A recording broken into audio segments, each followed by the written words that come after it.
Assalamu alaikum wa rahmatullahi wa barakatuh. Dear students of MetaStars, welcome to our session of AB Human Geography. Today we are going to tackle the concept of globalization as one of the key concepts of our Unit 7 in this course. So let's get started.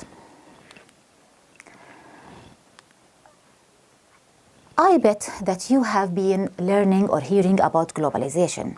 Maybe you read about it in a newspaper article or in your textbooks, or even you heard about it in the social media.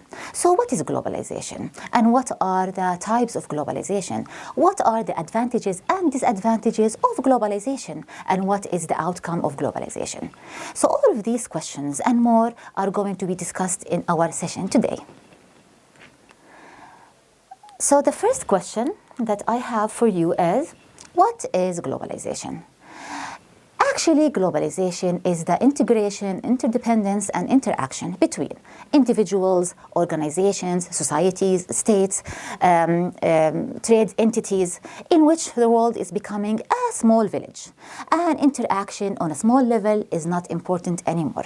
People now are sharing ideas, beliefs, religions, languages, commodities, even diseases. All of these things are facilitated because of the new advances that we are witnessing in communication and in transportation.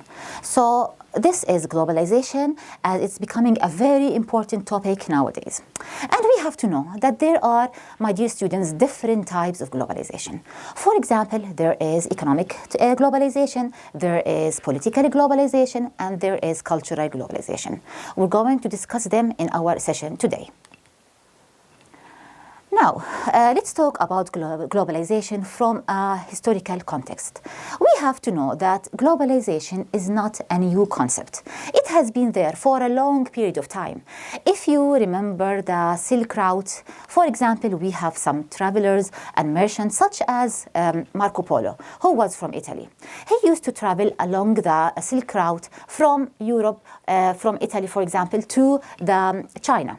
And in his way, he used to encounter so many civilizations and cultures. He used to influence those civilizations and cultures, and he was influenced by them. This is an example of an old globalization, because globalization is not a recent notion or concept. It has been there for a long period of time. Moreover, if we think, for example, about the colonial exchange, in which people exchange goods, ideas, slaves, commodities, plants, fruits, vegetables, from the new world to the old world and vice versa. All of this is another example of how globalization has been there for a long period of time. Also, we have the age of Renaissance, we have the Industrial Revolution, in which it started in England, and after that it spread in different parts of the world. What caused it? Actually, we had some new innovations and new technologies, such as the steam engine, which made transportation easier between different parts of the world. And commodities, goods, and services were easily transported from one place to another. So let's talk now about globalization from the lens of modern times. Actually, globalization in modern times, we can look at it from two perspectives. The first one is internet, and the other one is the international trade.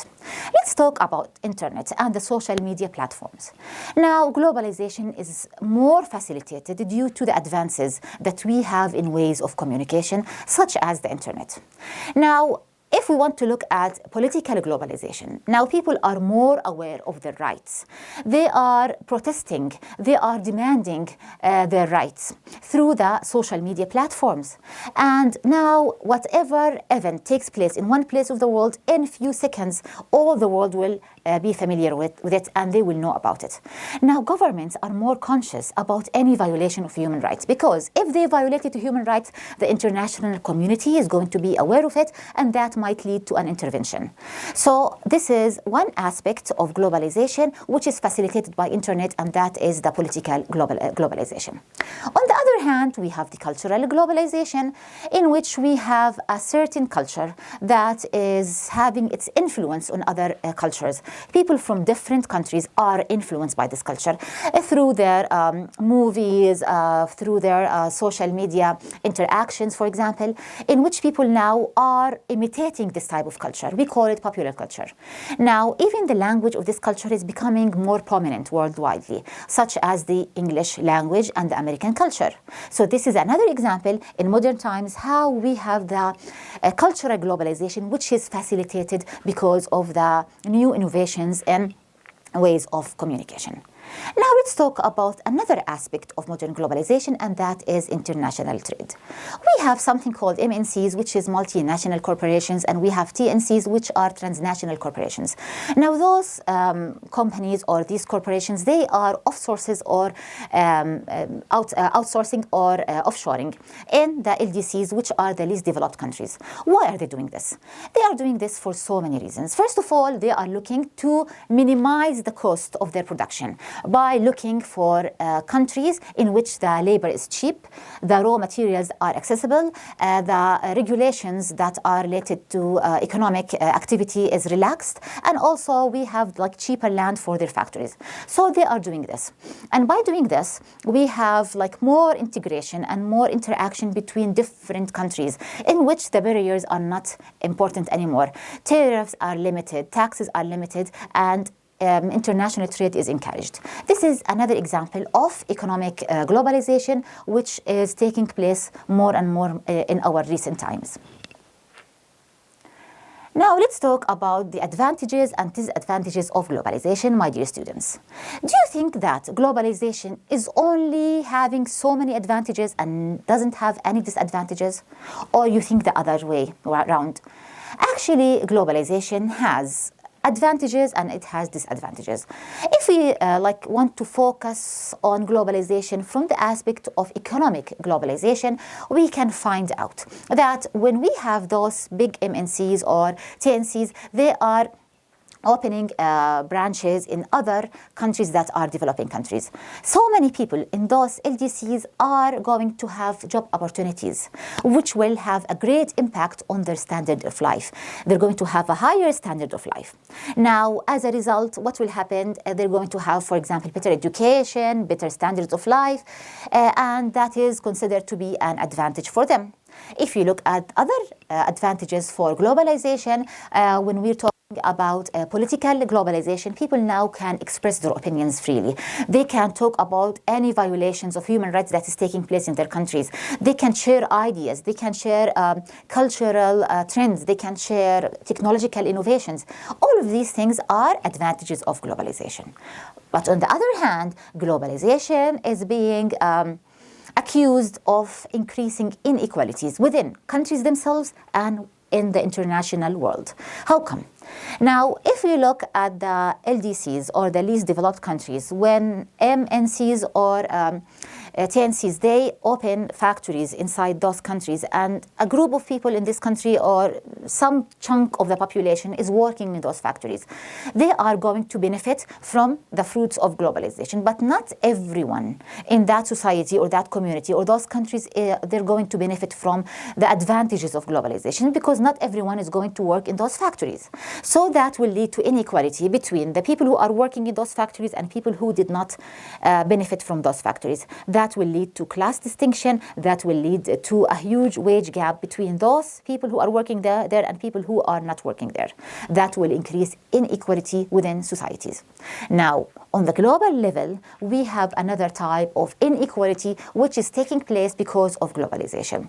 If you remember, we studied about the world system theory by Wallerstein, in which he said that the world is divided into three categories: core countries, semi-periphery countries, and periphery countries. And he said because the world in its structure, it's a capitalist world, what happens is that the core countries are exploiting the semi-periphery countries and the periphery countries by making those countries export the raw materials to the core countries. Core countries are manufacturing these goods and sell them back to the semi-periphery countries and periphery countries in high prices. And that will lead to inequality because the developing countries now are trapped in this economic system, global economic system.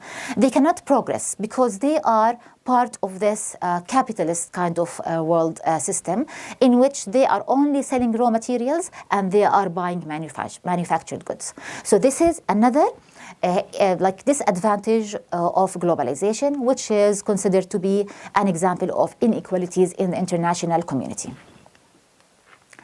Now, we have to know that there are so many people who are in the favor of globalization and so many people who are against globalization. There is like a contested debate between two parties.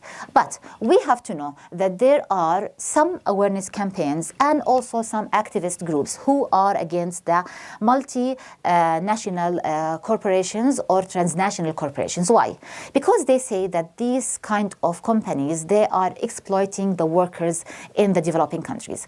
And they are giving examples such as Nike, who opened factories in China. They say that they are forcing people to work for long hours, more than 60 hours a week. And they are allowed to take 2 or 3 days off each month. And 25% of the workers in those factories, they refuse the overtime work, and they were punished for that. And it is said that they are being underpaid in those places. So this is kind of exploiting the workers in those places. And also the same accusations we heard about it, that Shein is also forcing child labor, in which children are working long hours with bad conditions in China. But like, it's not confirmed yet. Yani, we don't have a solid proof of that, but these are some accusations towards some of the multinational corporations. They are violating human rights, they are making people work for long hours, and they are underpaying them. And all of this is what we call the sweatshop, in which people are, as workers, they are not treated in a good way, the way that they deserve. Now, we have to know, in conclusion, that whether we are in the favor of globalization or we are against globalization, globalization is taking place and it has a huge impact on decision making in countries. And we have to know also that geographers, they are in front of a challenge regarding the sustainable development in countries and in regions because of globalizations and the outcomes of globalization. That's it all for today. I hope that you had a good time in this session and you understood the meaning of globalization. All the best and see you soon.